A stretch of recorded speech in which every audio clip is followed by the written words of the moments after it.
Demand చేస్తా ఉన్నా అధ్యక్ష. అధ్యక్ష,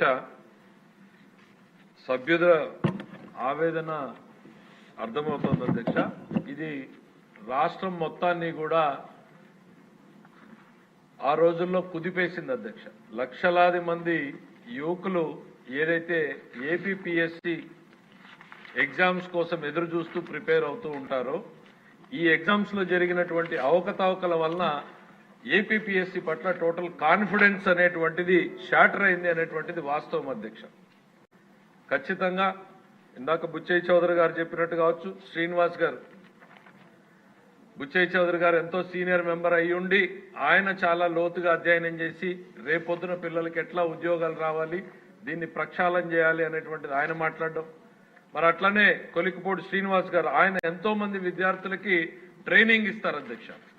ట్రైనింగ్ ఇచ్చేటువంటి ఆయన ఈ సంస్థలో జరుగుతున్నటువంటి అక్రమాలని ఆయన స్టడీ చేసి ఆయన కూడా దీన్ని ప్రక్షాళన చేయాల్సినటువంటి అవసరం ఉందని చెప్పి ఆయన భావించడం. మరి నరేంద్ర గారు కూడా మరింత లోతుగా అధ్యయనం చేశారు అధ్యక్ష. నరేంద్ర గారు చెప్పిన ఫ్యాక్ట్స్ కానీ లేక బుచ్చయ్య చౌదరి గారు అన్ని వాస్తవాలు దాదాపుగా ప్రజల్లో నానుతున్నటువంటివే. ఇవన్నీ కూడా వాస్తవాలు అని అనుకోవాల్సినటువంటి అంశాలు అధ్యక్ష. నేను ఎందుకు కేర్ఫుల్ గా మాట్లాడుతున్నానంటే అధ్యక్ష, కోర్టు ముందుంది కాబట్టి నేను ప్రభుత్వ ప్రతినిధిగా నేను ఇక్కడ మాట్లాడితే అదొక ఎవిడెన్స్ అవుతుంది అనేటువంటి ఉద్దేశంతో చెప్తున్నాం. అయితే తప్పకుండా ఏపీపీఎస్సీ ఇందులో అక్రమాలు జరిగాయి అనేటువంటిది ఆ రోజున ప్రతిపక్షంలో ఉన్నప్పుడు మేమందరం కూడా భావించాం. సాక్షాత్తు ముఖ్యమంత్రి గారు కూడా ఇందులో అవకతవకలు జరిగాయి అనేటువంటిది ఆ రోజు ప్రధానంగా నమ్మారు కాబట్టి ఆయన స్పెషల్ గా దీని మీద ప్రెస్ మీట్ పెట్టి కూడా మాట్లాడడం జరిగింది అధ్యక్ష. నరేంద్ర గారు అడిగారు, 2 జరిగాయా లేదా, డిజిటల్ ఎవాల్యుయేషన్ జరిగిందా లేదా, తర్వాత మాన్యువల్ ఎవాల్యుయేషన్ జరిగిందా లేదా అని. ప్రాథమిక సమాచారం కోర్టుకు సబ్మిట్ చేసిన దాని ప్రకారం కూడా డిజిటల్ ఎవాల్యుయేషన్ జరిగింది. దాని తర్వాత కొంతమంది అభ్యర్థులు కోర్టుకు పోయిన తర్వాత మీ నోటిఫికేషన్ లో లేదు, దీన్ని చెల్లదు అని చెప్పిన తర్వాత మళ్లీ మాన్యువల్ ఎవాల్యుయేషన్ చేశాం. అది కూడా ఎక్కడ చేశారు అధ్యక్ష? వాస్తవాలు ఇంకా వెలుగులోకి రావాల్సింది అధ్యక్ష. ప్రాథమిక సమాచారం మేరకు హ్యాపీ రిజార్ట్స్ లో ఎవాల్యుయేషన్ జరిగింది అధ్యక్ష. మనం చూసాం అధ్యక్ష, చిన్నప్పుడు 10th క్లాస్ ఎగ్జామ్స్ రాస్తే ఎవాల్యుయేషన్ సెంటర్ ఎక్కడుంది ఏంటి అని అంటే అది ఏ గవర్నమెంట్ కాలేజో ఎక్కడో ఉండేది. లేకపోతే చంద్రబాబు నాయుడు గారి హయాంలో ఉద్యోగాలు చేస్తే ఎక్కడ జరిగేది ఎవాల్యుయేషన్?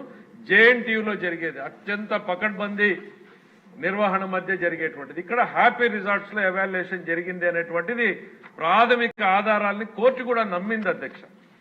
అక్కడ జరిగిందా, ఎంత మేరకు జరిగింది అనేటువంటిది ఒక కమిటీ ఇప్పుడు ఎంక్వైరీ చేస్తోంది అధ్యక్ష. ఈ ప్రభుత్వం వచ్చిన తర్వాత మంత్రి గారు ఇందాక నరేంద్ర గారు చెప్పినట్టుగానే దీన్ని ప్రక్షాళన చేయాలన్నట్టు మా హెచ్ఆర్ మినిస్టర్ లోకేష్ గారు దీని పట్ల ప్రత్యేకంగా అసలు బెస్ట్ ప్రాక్టీసెస్ కంట్రీలో ఎక్కడున్నాయి వాటన్నింటినీ స్టడీ చేయడానికి ఒక కమిటీని వేయమని చెప్పారు. ప్లస్ ఇక్కడేం జరిగిందో కూడా ముందు ప్రాథమిక సమాచారం కోర్టులో ఉన్నా కూడా ప్రభుత్వానికి అధ్యక్ష ఇక్కడ ఏం జరిగిందంటే ఏపీపీఎస్సీ రాజ్యాంగబద్ధమైన సంస్థ, అక్కడ వివాదాస్పదమైంది.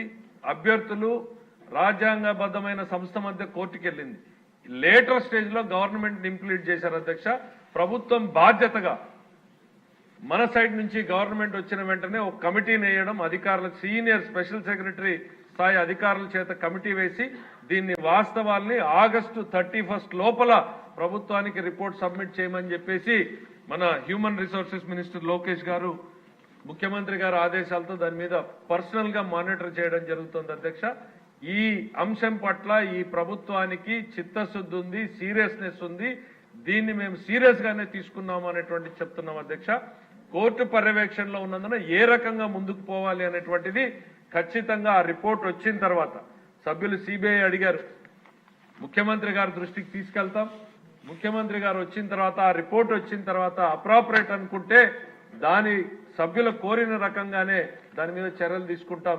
లేదు ప్రత్యామ్నాయంగా ఆ నష్టపోయినటువంటి అభ్యర్థులు నిజంగా ఇందులో నష్టం జరిగింది అనండి మనకు ప్రాథమిక సమాచారం వస్తే ఏ రకంగా సరిదిద్దాలి అనేటువంటిది కూడా సభ్యుల కన్సల్టేషన్ కూడా ఏర్పాటు చేస్తాం అధ్యక్ష. ఎందుకంటే ఈ గవర్నమెంట్ లో లేక ఇక్కడ ఉన్నటువంటి సభ్యుల్లో చాలా మందికి యూత్ పట్ల ఒక కమిట్మెంట్ తో ఉన్నారు అధ్యక్ష.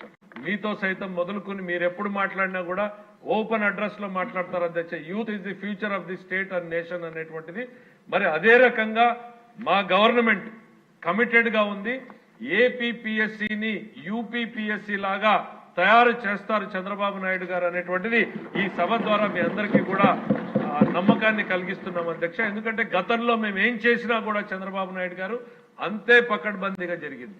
వీళ్ళ హయాంలో ఎట్లా జరిగింది అనేటువంటిది ఖచ్చితంగా అదొక పోలీసు రాజ్యంగా మార్చేశారు. బంధువుల్ని తీసుకొచ్చేసి కమిటీ మెంబర్లుగా వేశారు. ఇవన్నీ కూడా వాస్తవాలు అధ్యక్ష. సభ్యులు చెప్పినటువంటివి బహుశా లిమిటేషన్ ఉండి చాలా తక్కువ మాట్లాడగలుగుతున్నారు అనుకుంటున్నా అధ్యక్ష. సభ్యుల ఆవేదన ఖచ్చితంగా ప్రభుత్వానికి అర్థమైంది. దాని పట్ల ఆ ఎంక్వైరీ రిపోర్ట్ కోసం మేము వెయిట్ చేస్తాం. వచ్చిన వెంటనే తప్పకుండా తదుపరి ప్రణాళికని సభ ముందు పెడతాం అధ్యక్ష. థ్యాంక్ యూ అధ్యక్ష. కాదు మీరు టైము అబ్జర్వ్ చేయండి కొంచెం.